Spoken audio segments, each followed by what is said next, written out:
ஒருவேளை நீங்க கூட இதே வேதனையில இருக்கலாம். எங்களை குறித்து நாங்கள் செய்யாததை செஞ்சோன்னு சொல்றாங்க, சொல்லாததை சொன்னோன்னு சொல்றாங்க.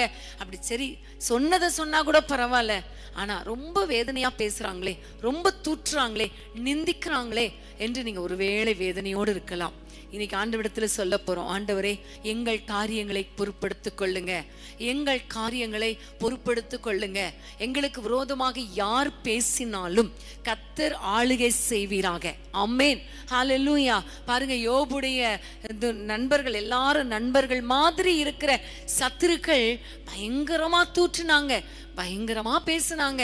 அவர் நீ ஏதாவது தப்பு பண்ணியிருப்ப, அதனாலதான் உனக்கு இந்த பிரச்சனை, இப்படி எல்லாம் வாய்க்கு வந்த மாதிரி பேசுனாங்க. ஆனா ஆண்டவர் சொன்னார், நீ என்னுடைய யோபு தான் நல்லவன், அவன் உனக்காக ஜெபம் பண்ணணும் என்று சொல்லி அவனை ஆசீர்வதித்தார், யோபுவை ஆசீர்வதித்தார்.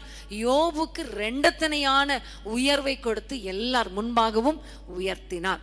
எந்த அளவுக்கு நீங்க சத்துருக்களால கஷ்டப்படுத்தப்படுறீங்களோ அந்த அளவுக்கு கர்த்தர் உயர்த்துவார், உங்களை உயர்த்துவார். ஏன்னா நீங்க ஆண்டவரிடத்துல சொல்லுங்க, எப்தாவை மாறி உங்க காரியத்தை சொல்லுங்க, யோபுவை மாதிரி அப்பா பாருங்க எல்லாரும் என்னை நிந்திக்கிறாங்களே, நீங்க பொறுப்படுத்திக் கொள்ளுங்கன்னு சொல்லுங்களேன், கர்த்தர் அற்புதங்களை செய்வார்.